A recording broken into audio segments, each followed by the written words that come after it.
Ouch. Salut tout le monde.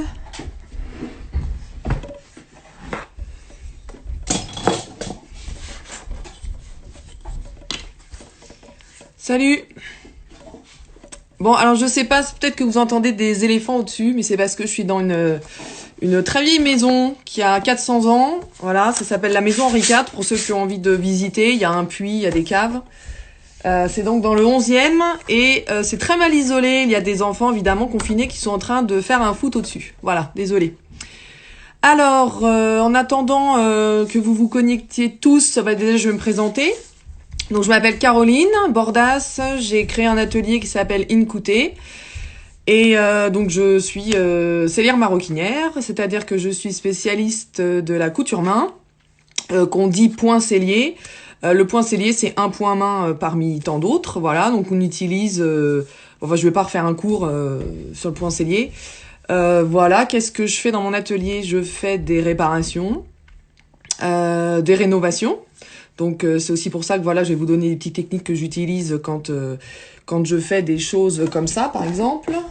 Hop. Voilà, c'est-à-dire que voilà, j'ai acheté chez Emmaüs un vieux sac. Et bon là je l'ai customisé, pompé, voilà. Enfin pimpé, pardon. Voilà. Donc mais pour ça le cuir était abîmé, donc je l'ai nettoyé, reteint, j'ai refait les tranches, etc. Après je fais du sur-mesure, évidemment j'anime des ateliers week-end, j'en ai 3 sur le site. Et bientôt un 4e d'ailleurs, je vous en parlerai à la fin, tout à l'heure. Et puis voilà, qu'est-ce qu'on va faire aujourd'hui? Alors aujourd'hui, on va faire, je regarde un peu à gauche parce que j'ai mon prompteur écrit. Alors on va faire, d'abord on va faire comment nourrir un cuir voilà qui n'est pas abîmé. Ensuite comment enlever une trace de stylo. Et ensuite comment enlever du gras sur du cuir. Et puis ensuite on aura une invitée en live pour une autre petite surprise. Voilà. Donc merci à tous. Pour l'instant, je peux pas lire. Enfin, si je veux faire quelque chose de correct et concis et pas trop long, je vais pas lire vos questions. Je vous demanderai à la fin, coucou tout le monde, je vous demanderai si vous avez des questions par moment. Donc ne m'envoyez pas des questions, sinon je vais pas pouvoir y répondre malheureusement. Voilà. Donc bah voilà, le chiffre n'a pas bougé. Vous êtes à 42, donc on va commencer. Donc d'abord, comment est-ce qu'on nourrit un cuir? On dit, bon maintenant ça commence à être connu qu'il faut mettre de la crème, mais faites très attention, ne mettez pas n'importe quelle crème. Pourquoi? Parce que le cuir n'aime pas l'eau. Nous on aime bien l'eau parce que notre peau elle est encore vivante, elle se régénère. Mais quand on dit d'hydrater la peau, la meilleure hydratation possible, vous pourrez demander à un dermato, c'est de l'hydrater par l'intérieur, en buvant simplement. Donc un cuir n'aime pas l'eau. Et or, dans la plupart des crèmes que vous avez chez vous, elles sont à base d'eau. Donc peut-être une première nouvelle pour vous. Moi par exemple je ne mets pas de crème, je suis passée à l'huile. Pourquoi? Parce que l'eau l'hiver, ça vient gonfler les pores. Et en fait, ça peut abîmer plus la peau qu'autre chose. Pour le cuir, c'est pareil. Donc, si vous mettez une crème qui est composée, vous regardez derrière, à 50% d'eau. D'ailleurs, ça fait très cher le litre de crème. Si vous comparez avec l'eau qui en fait est gratuite au robinet, mais ça c'est un autre sujet. Et en fait, vous allez mettre de l'eau dans votre cuir. Vous pouvez, selon l'état du cuir, créer des taches qui ne partiront pas. Même si après on peut voir que sur certains cuirs on peut complètement les tremper dans l'eau. Moi par exemple je fais du moulage, on peut entièrement tremper son cuir dans l'eau, mais ça dépend des cuirs. Donc déjà à chaque fois que vous faites quelque chose sur du cuir, vous faites un essai dans un coin qu'on voit pas bien. Pas à l'intérieur, parce que l'intérieur n'a pas vécu comme l'extérieur, même si c'est le même cuir. Donc en général on fait un test dans le fond ou dans le dos. Donc vous prenez plutôt une crème très grasse. Par exemple, du liniment oléocalcaire, c'est à base d'huile d'olive. C'est ce qu'on met sur les fesses des bébés pour éviter les rougeurs. Ça peut très bien fonctionner. Mais pareil, attention au gras, parce que parfois le gras peut changer la couleur du cuir. Alors, j'ai coupé les morceaux de cuir, je sais même plus où je les ai mis. Ah voilà, ils sont là. Non, ils sont pas là. Ah voilà. Donc aujourd'hui, on va faire des tests sur plusieurs cuirs.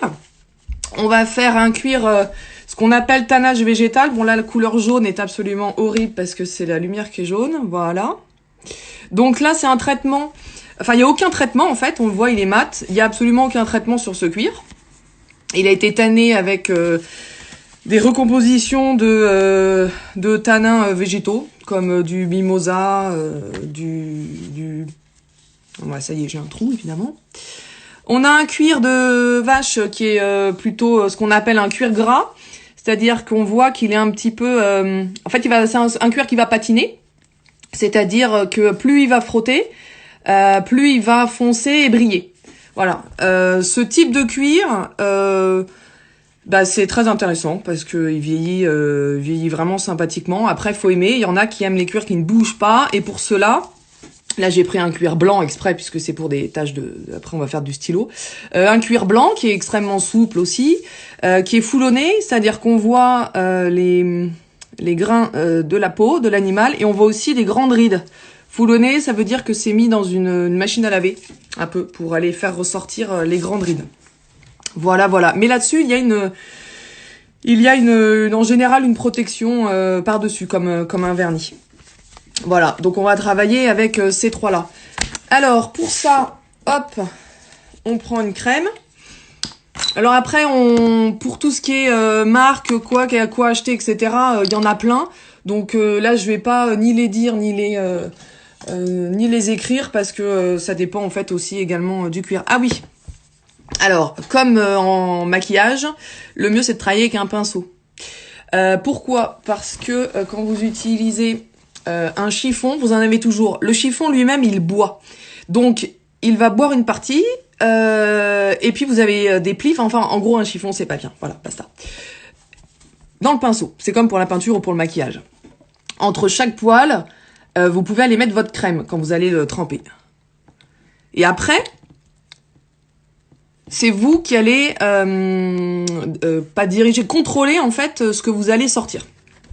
Donc on va essayer avec le cuir blanc, par exemple. Voilà. Hop. Ensuite, celui-ci. Donc le cuir blanc, on peut voir qu'il se passe absolument rien. Enfin, ça ne change absolument rien. Juste là, vous ne le voyez pas, mais il brille un petit peu. Sur le cuir gras, ça change tout de suite, mais légèrement. Vous voyez, ça change légèrement la couleur. Et sur le cuir végétal... Alors le geste, pour ceux qui peuvent se demander, en fait... comment vous dire? Faut éviter de faire des traces, évidemment. Donc vous vous dépêchez, vous n'allez jamais dans le même sens. Un peu comme vous auriez fait avec un chiffon, en fait. Sinon, on peut voir les traces. Puisque là, dans un cuir végétal, vous allez voir, ça boit beaucoup plus. On a une énorme différence de teinte. Voilà. Maintenant, à part la brillance, parce qu'après on va l'astiquer, on va nettoyer, comme exactement on fait sur des chaussures. À part la brillance... Normalement, si le produit est bon, ça ne change quasiment pas la teinte parce que le cuir va boire et la teinte va redevenir l'original. Hop. Donc une fois que vous avez nourri, franchement, c'est exactement comme pour des chaussures. Par contre, vous faites très attention à toutes les parties métalliques. Utilisez du scotch de peintre pour pouvoir les protéger. Parce que, sauf si vous savez comment elles ont été faites, en général, ça aime pas l'humidité non plus. Et même si dans la crème, il n'y a pas beaucoup d'eau, ça peut les faire rouiller. Voilà, si vous n'avez pas une super bijouterie en laiton plaqué. Ensuite, évidemment, on attend que ça sèche. Bon, là, on va augmenter un peu la... voilà. Vous enlevez le surplus avec un chiffon. Ça, c'est vraiment si vous avez mis un corps très gras. Parce que là, pour cette crème-là, ça sert pas à grand-chose de l'enlever. Une fois qu'elle est sèche, elle est sèche. Les chiffons que vous utilisez toujours des chiffons 100% coton. Donc évidemment, c'est comme les torchons, c'est mieux de faire ça dans des vieux draps. Juste vous enlevez c'est dans ce sens-là, le superflu. Normalement, je devrais attendre un peu plus là-dessus pour que ça sèche plus. Et après, vous allez faire les brocantes, hein, où vous allez chez... chez un bon fournisseur qui vous fait des très belles brosses avec du superbe poil. Voilà, parce qu'il n'y a rien de mieux que quelque chose qui est extrêmement doux. Et puis vous frottez, tout simplement, dans les deux sens, très vite, très fort. Ça va, on lustre en fait, tout simplement.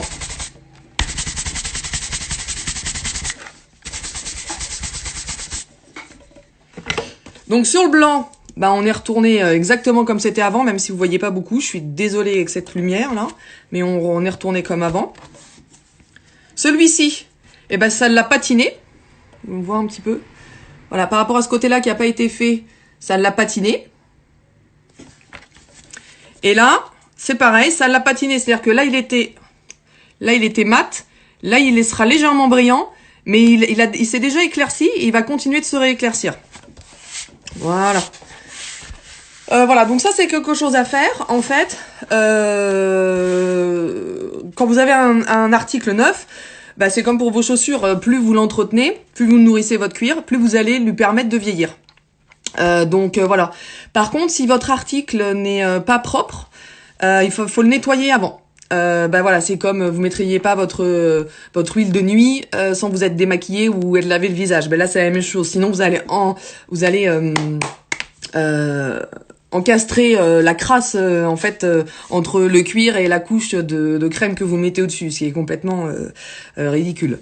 Donc voilà, ça c'est pour donc on va voir comment on nettoie un cuir aussi tout à l'heure. Donc ça c'était pour la première partie. La deuxième, on va voir comment on peut enlever du stylo. Donc évidemment j'avais sorti un stylo, je sais plus où j'ai foutu. Ah oui, il est là, pardon. Ah bah tenez, quelle couleur j'utilise? Le premier qui répond, je prends la couleur. Allez, Amstramgram. Hop. Y a-t-il une fréquence recommandée pour ce procédé? Ah bah, il suffit de le regarder.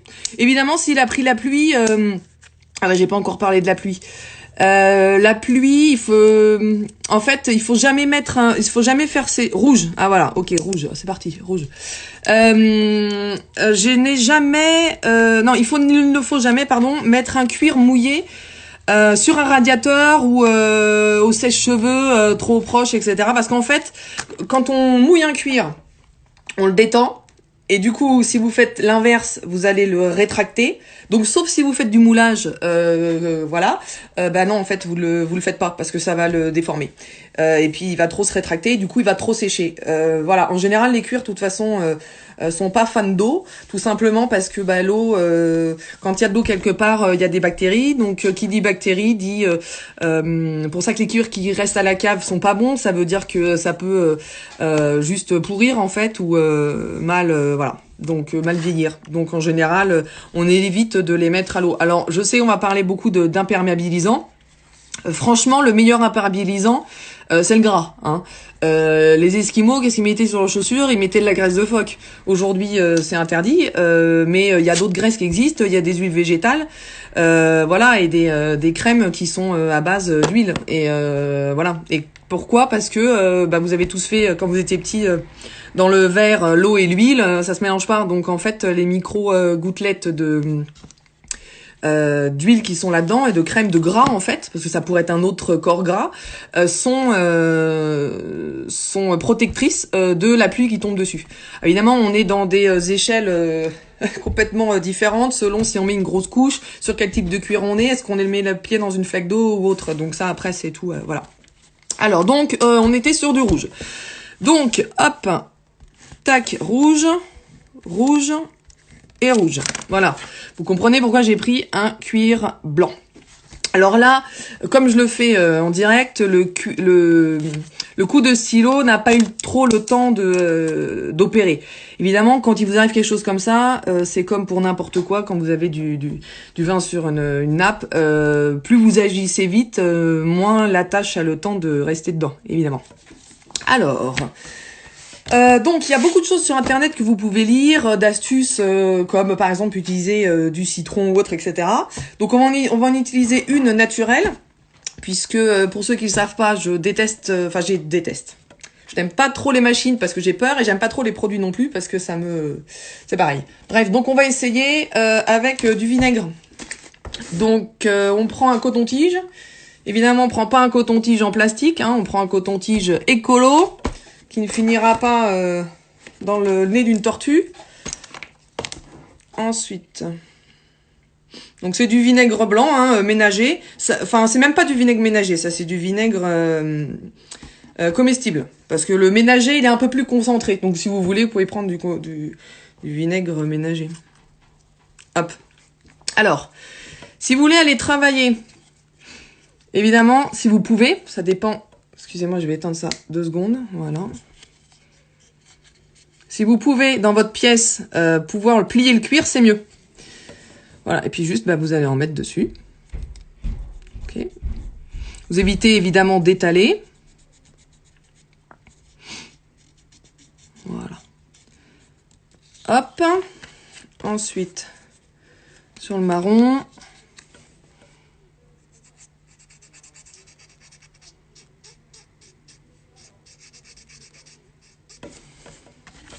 Sur le blanc. Vous voyez déjà là, c'est un petit peu rouge.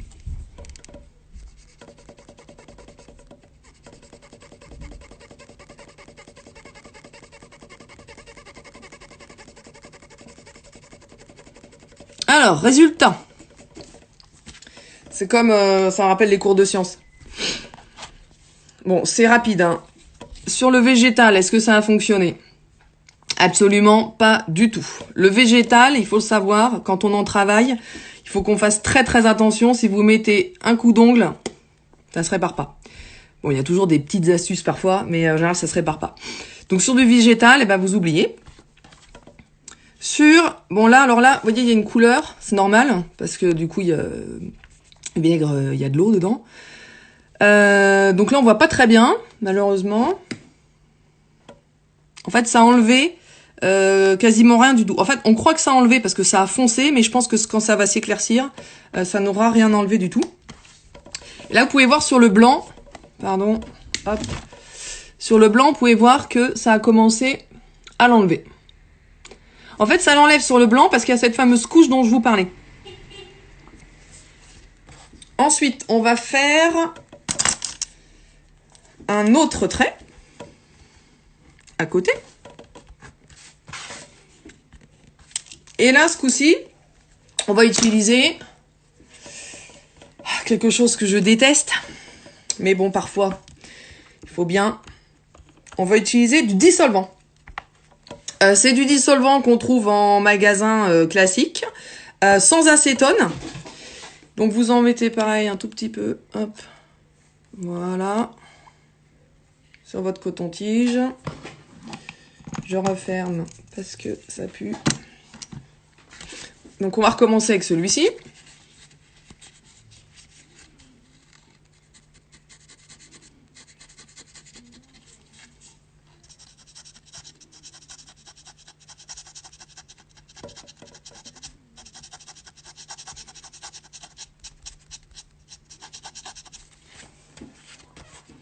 Le marron. Vous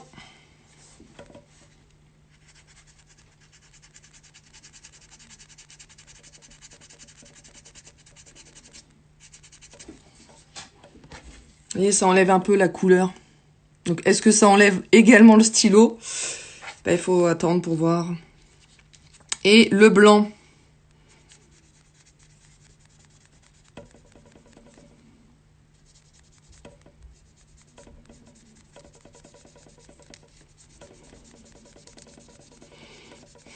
Alors, résultat. On peut voir sur celui-ci, le végétal, que ça a commencé à l'enlever. Après, il faut dire que le végétal, il n'est pas du tout protégé. Donc, puis ça reste du dissolvant, hein. Donc, ça a attaqué le cuir surtout. Ça a enlevé un petit peu, mais en fait, surtout, ce que ça enlève, c'est qu'en frottant, j'ai commencé à enlever la fleur du cuir. La fleur, c'est la partie qui est sur le dessus, c'est pour ça qu'on dit à fleur de peau. C'est la partie la plus là où les fils de collagène sont les plus serrées. Et en fait, c'est pas du tout intéressant d'aller enlever cette partie-là. Donc ça va estomper la couleur. Après, il faut voir après au séchage comment ça se passe. Vous voyez de l'autre côté, déjà le vinaigre il a bien séché. Et on revoit tout à l'heure la couleur qui était très foncée, qui commence du coup à s'éclaircir quand ça sèche. Ensuite, on a celui-ci. Donc là, ça a effectivement enlevé le rouge, mais vous voyez, ça a aussi enlevé le marron. Donc, qu'est-ce qui est de mieux? À vous de choisir. Après, évidemment, il y a d'autres solutions, c'est de retinter autour. Mais alors, pour ça, eh ben, il faudra pas faire juste un trait, il faudra essayer de... Après, c'est à voir où c'est. Pour, en fait, c'est comme quand vous faites de la restauration. Il faut essayer que de tableaux ou de meubles, il faut essayer que ça ne se voit pas. Donc après, c'est tout un travail de réflexion selon la pièce, la couleur, etc. Parce que là, on voit en plus une petite auréole autour. Donc le mieux, ce serait de pas voir du tout l'auréole. Et pour la troisième, là sur le blanc, bah c'est quasiment parti. C'est-à-dire que c'est devenu rose. Mais qu'est-ce que ça a fait le dissolvant? Puisqu'il y avait une couche de vernis, en gros, bah, ça a surtout enlevé la couche de vernis. Ce qui fait qu'en dessous, c'est plus blanc immaculé. Hop, peut-être qu'on va remettre comme ça. Non. Voilà, c'est plus blanc immaculé. Vous voyez? C'est gris. C'est un peu comme le dessous. Puisque, bah, du coup, c'est le dessous. Donc, il y a des solutions. Mais il n'y a pas forcément... voilà, après, c'est des solutions... parce que c'est toujours mieux qu'un coup de stylo. Mais après, normalement, ce qu'on fait, c'est qu'on vient, de toute façon, quand on travaille, on vient reteindre. Bon, je vais juste jeter ça, bougez pas. Hop. On vient reteindre. Alors après, c'est pareil, en teinture, il y a des teintures végétales qui prennent normalement sur des cuirs qui n'ont pas de protection. Voilà. Bon, alors après, c'est un autre sujet également. Les teintures, ça sera sûrement un autre live. Ensuite, on va faire le gras. Voilà, c'est un petit peu court, mais bon, c'est pour que vous ayez des astuces de début. Après, vous pouvez aller me poser des questions sur Instagram ou quand on sera déconfiné, vous pourrez passer à l'atelier, voilà, le faire ou... Enfin bon, bref, vous pourrez me contacter quand vous voulez. Ensuite, là, par exemple, sur une sacoche comme ça, que j'ai, pareil, acheté chez Emmaüs, je fais le même genre de travail que sur l'autre sac. Donc, ce sac-là, je vais le transformer en sacoche qu'on peut mettre en bandoulière ou en sac à dos. On peut voir que sur le dessus, attendez, hop, voilà, il y a déjà deux couleurs. Une très claire là, qui a beaucoup pris le soleil, une moins là, et celle qui a frotté derrière, vous voyez, qui est très grasse. Donc ça, c'est un cuir qui a patiné. Il a pris le gras de la peau. Parce que contrairement à ce qu'on croit, c'est comme quand vous prenez, par exemple, vous prenez la ceinture de quelqu'un, moi qui ai beaucoup travaillé sur les ceintures, qui fait des réparations, la ceinture sent la personne. C'est-à-dire qu'elle a beau ne pas être sur votre peau, elle sent le parfum, si la personne fume, je le sais, voilà, le cuir, il imprègne absolument tout. Donc sur un cuir comme ça, moi... Alors, soit je le nettoie, soit je le nettoie pas.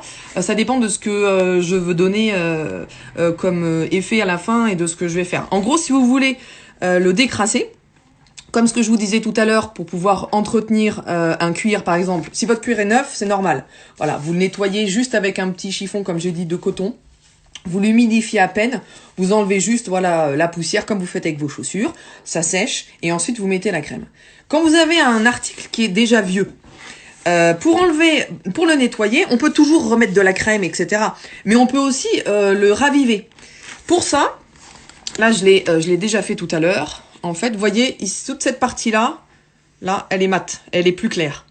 Et ben en fait, j'ai fait exactement la même chose. J'ai pris du dissolvant. Donc il faut en mettre très peu.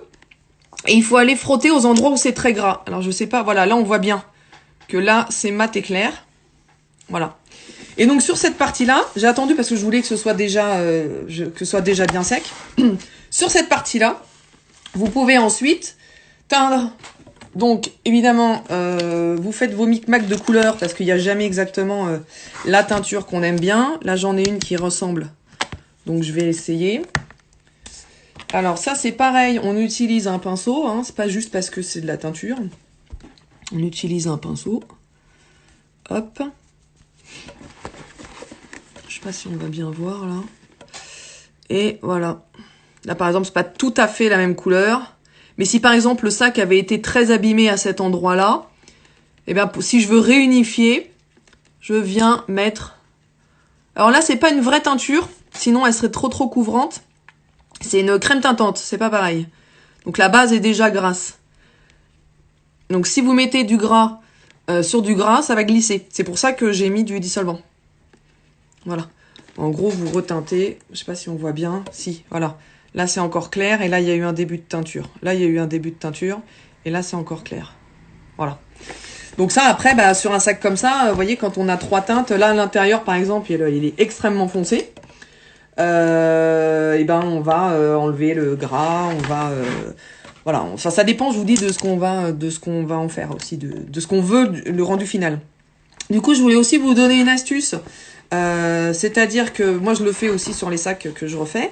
Quand les tranches sont comme ça, alors là c'est évidemment magnifique puisque les tranches sont pas rembordées, c'est-à-dire que le cuir n'est pas comme ça.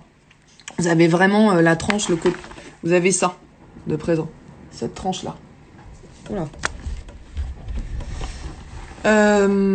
En fait vous prenez du papier éponce comme on fait nous habituellement et vous poncez. Tout simplement. Vous poncez, vous poncez, vous poncez, vous poncez, jusqu'à ce que ce soit beau. Alors pour poncer, évidemment, vous essayez de vous mettre dehors, ce sera mieux. Parce que vous n'avez pas d'établi à la maison. Enfin, vous avez peut-être un garage. Quand on ponce dans le même sens. C'est-à-dire qu'en fait, c'est comme pour les ongles. Quand vous limez les ongles, normalement, vous ne faites jamais dans les deux sens. Pourquoi? Parce que les ongles, c'est comme le cuir, sans des fibres. Alors là, je vais vous faire la danse de la fibre. Les fibres, elles sont comme ça. Ok, elles attendent. Si vous voulez ne plus voir de fibres, il faut les brosser dans le même sens. Comme ça, pour qu'elles viennent s'aplatir. Parce que si à la fibre, vous lui donnez 2 informations complètement contradictoires, elles vont faire quoi les fibres? Elles vont faire « Oh, on va par là! Oh, on va par là! Oh, mais non, on va par là! Oh, bah non !» Puis à la fin, elles se retrouvent comme ça. Voilà, donc ça, c'est la petite danse de la fibre. Donc vous poncez dans le même sens. Et pour vos ongles, si vous avez tout le temps les ongles qui cassent, c'est peut-être pas parce que vous avez de mauvais ongles, c'est peut-être juste parce qu'en fait, vous poncez pas les ongles correctement, c'est-à-dire dans le bon sens. Voilà. Et ensuite, par-dessus ces tranches-là, moi je conseille, quand on a un aspect ancien, c'est d'utiliser 2 choses. Soit moi j'utilise de la gomme arabique, c'est de la sève d'arbre, qui est diluée à l'eau, etc. Ben là, pour être plus rapide, sinon, on utilise de la cire d'abeille. Voilà. Donc ensuite, vous irez déposer de la cire d'abeille à froid. Ça s'achète partout, hein. Vous pouvez vraiment en acheter. Vous allez le déposer. Ça imperméabilise à vie, hein. Donc, vous en appliquez beaucoup. Et ensuite, pareil avec votre chiffon. Alors, vous voyez, là, depuis tout à l'heure, j'ai un petit chiffon blanc. Mais en fait, mon meilleur chiffon, c'est celui-ci. Pourquoi? Parce qu'il est déjà gras, il a déjà des couleurs, il a déjà plein de choses. Donc en fait, il va être plus efficace qu'un chiffon neuf. Et ensuite, vous irez bien frotter pour que la cire aille se chauffer et se mettre partout sur la tranche. Voilà. Donc vous pouvez rénover des sacs que vous trouvez en brocante ou chez Emmaüs. Voilà. Donc ça, c'est pour ça. Est-ce qu'il y a des questions? Attendez, déjà, moi, est-ce que j'ai oublié des choses? Ah si, j'avais aussi une autre chose à vous dire. Si vous venez de faire une tache de gras et que c'est pas du gras d'usure ou autre, il faut poser, si vous n'avez rien, vous mettez de la farine. Si vous avez du talc, c'est bien, mais attention, pareil, quelle est la formule, enfin, qu'est-ce qui a été ajouté malheureusement au talc. Et sinon, vous mettez de la terre de sommière. Ça se trouve aussi partout. Voilà, elle est où? Elle est là. Voilà. Vous en posez dessus. Vous en saupoudrez. Assez épais. Et vous venez ensuite avec votre doigt. Attendez, je vais prendre un bout de cuir, ce sera mieux. Avec votre doigt, vous allez pas appuyer ni frotter. Il faut juste, en fait, ça va permettre d'enlever l'excédent de gras qui vient de se déverser sur votre cuir. Voilà, vous tapotez pour que ça rentre un peu. Et ensuite, vous attendez une nuit. Et pour l'enlever, c'est bien d'utiliser quelque chose de très fin, comme ça par exemple, comme un petit réglé, ou le bout d'une pince à épiler, ce genre de choses, pour enlever la poudre. Et vous pouvez recommencer, parce qu'en fait la poudre, elle va absorber et boire un maximum de gras. Donc vous le faites jusqu'à ce que vous ne voyez plus de différence entre avant la poudre et après la poudre. Voilà, donc ça enlève aussi beaucoup de taches de gras. Mais il faut essayer de le faire pareil le plus rapidement possible.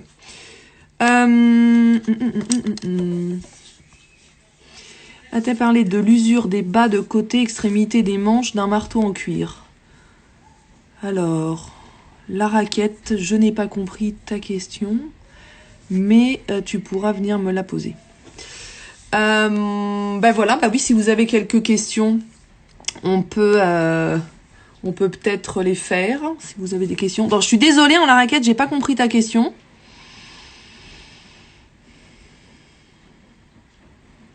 Ah, d'un manteau. Ah, excusez-moi, j'ai lu marteau en cuir, je voyais pas le rapport. Oui, en fait, là, en fait, c'est ton cuir qui s'abîme. Donc, ton cuir, ce sont des... c'est de la peau, d'accord? Et donc, la fleur, une fois qu'elle est arrachée et grattée, on va pas pouvoir la refabriquer, puisque derrière, il n'y a plus l'être vivant qui va fabriquer les petites cellules. Donc du coup, par exemple là-dessus, qui était une ancienne boîte de, sûrement, enfin d'appareil photo, que j'ai très simplement transformé en petit sac, quoi. Vous voyez ici, par exemple, alors est-ce qu'on voit? Voilà, voilà. Là, on voit qu'il y a des traces. Non, on voit mieux là, voilà. On voit qu'il y a des traces. Et on voit ça, par exemple, vous voyez? Ben ça, c'est comme quand on voit ses premières rides, voilà, 40 ans. C'est comme quand on a 70 ans, etc. Et ben ça ne se refait pas. Voilà, donc à part le cacher, on ne peut rien faire. Donc pour ça, il faut utiliser de la teinture. Donc il faut nettoyer, dégraisser le cuir. Il faut teinter et ensuite il faut renourrir. Donc là, moi, j'ai choisi de juste nourrir parce que je trouve que l'objet est juste beau, en fait. Et il a même été entièrement cousu à la main. Donc voilà, d'avoir trouvé ça en brocante, j'étais contente. Donc là, je l'ai pas reteinté. Comment entretenir un cuir en chèvre velours d'un blouson? Alors ça, il y a des choses spéciales. Alors là, comme ça se patine très très vite, hop. Il faut utiliser ça. C'est une petite brosse qu'on appelle brosse pour le daim. Voilà. Et puis vous venez en fait régulièrement, très très très régulièrement, enlever le gras. Ça va brosser. C'est un peu comme des brosses de tapis. Ça va, voilà, ça s'achète partout aussi également. Voilà, c'est des brosses spéciales. Par contre, il faut le faire très souvent. Et là, pour le coup, si vous avez un comment dire, un imperméabilisant, vous pouvez le mettre effectivement, mais bon, moi c'est pas mon trip, donc j'en mets pas. As-tu une recette de ton propre encaustique? Alors non, moi j'ai pas de recette particulière, mais vous pouvez voir sur internet, il n'y a pas de voilà. Quelle qualité ou ingrédient nécessaire pour une crème? Alors, faut surtout énormément de gras, donc dans les crèmes. Après, il y a plein de marques. Hein. Qu'est-ce qu'il y a marqué là-dedans? Hop, bah non, elle avait plus la bouteille, donc ça m'a pas marqué. Ça vient de. Alors c'est marrant parce que ça. Alors ça, c'est un rénovateur. Ça vient du village de mon père, donc c'est drôle. Voilà, mais bon, c'est tout. Ça, c'est à base d'huile de vison. Donc c'est pas très vegan. Mais alors ça, c'est déjà ça sent très bon. Et voilà, donc c'est à base d'huile. Comment prendre soin de son canapé en cuir et cru qui devient sale? Bon bah là c'est pareil, pour ton canapé, c'est comme j'ai dit, il faut que tu enlèves d'abord la couche de saleté. Voilà, avant d'aller le nourrir. Comment entretenir un perfecto en cuir d'agneau? Bah le cuir d'agneau, c'est comme tous les autres cuirs, il a besoin de boire. Donc il faut faire un test, parce que selon le type d'agneau, ça peut lui changer sa couleur. Les crèmes teintées naturelles existent. Crème non, mais teinture oui. Donc après, là-dedans, est-ce que je peux mettre de la teinture? Peut-être, sûrement. Mais je le ferai au moment où je le fais. C'est-à-dire que je le ferai pas en avance. Parce qu'à partir du moment où on incorpore de l'eau ou de l'air dans des choses, si on met pas de... Comment ça s'appelle de choses pour pas que ça vieillisse, ça tourne. Une idée pour entretenir un manteau pour tourner. Bon, ça, j'ai déjà dit. Comment enlever une tache d'encre? Une tache d'encre, ça va être comme une tache de stylo. Comment nettoyer le cuir de chaussures d'une certaine marque, bah, c'est la même chose, c'est cette petite brosse-là, la brosse de cuir de daim. Et normalement, ce genre de marque, ils ont déjà été trempés les cuirs dans de l'imperméabilisant, etc. hein. Donc après, il faut sinon renouveler l'imperméabilisant. Après, la meilleure des choses, ça reste comme tout, c'est qu'il faut s'entretenir, soit il faut entretenir les choses qu'on aime, en fait, régulièrement. Sinon, bah, elles dépérissent. Qu'est-ce que je pense des savons à cuire? Je ne connais absolument pas le savon à cuire. Pour nettoyer des cuirs, effectivement, vous pouvez utiliser du savon noir ou du savon de Marseille. Alors évidemment, ne vous faites pas avoir hein, dans les magasins, c'est comme pour tout. Renseignez-vous bien avant et ouvrez bien les yeux sur les étiquettes. Voilà, pour avoir un vrai savon de Marseille, hein, à l'huile d'olive, et pas un faux, parce que voilà, et pareil pour le savon noir. Ce sont ce sont des décapants extrêmement forts. Donc pareil, vous y allez, vous faites attention quand vous y allez. Vous pouvez faire un petit fond d'eau savonneuse avec le pinceau, allez nettoyer et ça enlèvera aussi également le gras. On n'est pas obligé d'utiliser que du dissolvant partout. Voilà, voilà. J'ai une demande. Donc maintenant, ah oui, je vous avais dit parce qu'on arrive quand même à la fin. Donc j'avais une petite surprise à vous dire, à vous annoncer plutôt. Enfin, c'est pas moi qui ai une surprise à vous annoncer, c'est quelqu'un. Donc je vais inviter. Je retourne ma feuille de notes hein, parce que voilà. Hop. Donc je vais inviter. Où est-elle? Hop. Comment? Alors, attendez, je ne sais absolument pas comment faire. Alors, Fanny, si tu m'entends, il faut que tu me fasses une demande. Comment ne pas culpabiliser en achetant le cuir d'une vache? Eh bien, en fait, il faut pas en acheter si tu culpabilises, en fait, c'est tout. Après, ça, c'est un autre débat. C'est pas... Tu vois, moi, par exemple, j'achète des cuirs dormants. Voilà, j'ai pas ma propre tannerie. Je récupère énormément de choses. D'ailleurs, si vous avez des articles en cuir à me donner, n'hésitez pas. Parce que je transforme des vestes en sac, ou vous pouvez venir vous-même en atelier transformer votre veste ou votre vieux sac, le découper en autre chose. Voilà, et ça a vraiment, ça donne vraiment des objets qui sont encore plus uniques et qui ont une histoire et que si on a bien réentretenu le cuir, peuvent très bien fonctionner. Donc voilà. Alors, ah oui, savon à cuir, tu dis vendu chez Esselier pour le matériel d'équitation, souvent sali de fait. Oui, à mon avis, ça doit être un savon très gras parce qu'il faut pas le cuir sur le cheval. Dis donc, il subit beaucoup d'agressions. À mon avis, ça doit être un savon gras pour éviter que pour enlever le gras et en même temps le redescendre. Ah bah voilà, Fanny, alors t'es où? Comment je fais pour l'ajouter? Je ne sais absolument pas. Où es-tu? Je t'ai vu. Alors. Je ne sais pas comment on fait. Non, alors là je commande, ça va pas du tout. Alors si, alors hop. Ah oui, alors pour ceux qui savent pas, qui sont venus à la fin, mon atelier c'est Incouté. Je crois que je vais vous mettre. Hop, voilà, ça c'est le nom de mon atelier. Tac.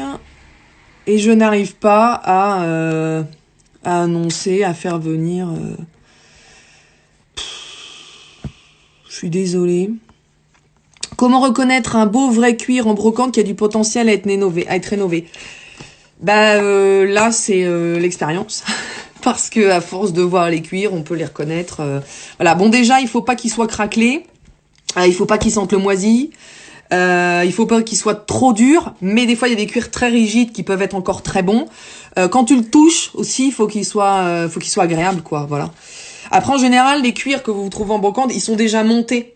Donc, vous n'aurez pas beaucoup... Ça va être que de la rénovation, ça va pas être du travail. Moi, par exemple, sur un cuir trop sec, je vais pas vouloir le travailler parce que je vais devoir sinon recouper dedans. J'ai refait déjà un sac à partir d'une vieille valise en croco qui avait dormi dans une cave pendant 30 ans. J'ai dû entièrement le redoubler. Alors, tu cliques sur les petits visages en bas et tu sélectionnes Fanny. Ok, merci. Alors, 2 secondes, les petits visages. Hop, comment je fais pour trouver Fanny? Alors... Fanny, non, ça s'appelle. Hop, j'arrive. Hein. Ah, voilà. Là, je fais ça et j'invite. Voilà. Est-ce que... Non. Les petits visages. Franchement, c'est chiant, là. Comment récupérer un cuir légèrement piqué par l'humidité? Alors, ah bah je m'en suis... Vous voyez, ça c'est l'atelier, on s'en fout partout. Regarde pas.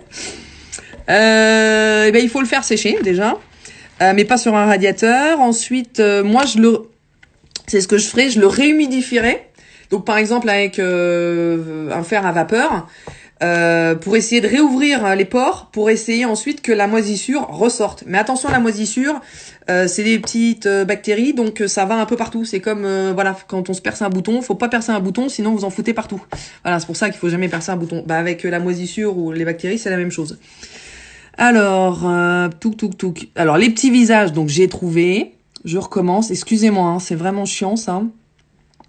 Diffusé en direct avec... Hop. Je vais te trouver. Hop, avec... Voilà, donc j'ai le visage, et maintenant... Voilà. Bon, ça fonctionne absolument pas du tout. Fanny, est-ce que tu as reçu une demande par hasard? Je ne sais pas du tout. Voilà, je ne sais pas du tout. Bon, bah sinon, je vais le faire pour elle. Voilà, L-A-B-O. J'essaie une dernière fois. Ah, voilà, spectateur. Ok, très bien, demande. Sinon, toi, Fanny, tu peux me demander en bas, en cliquant directement. Tu cliques. Et bon, c'est hyper chiant.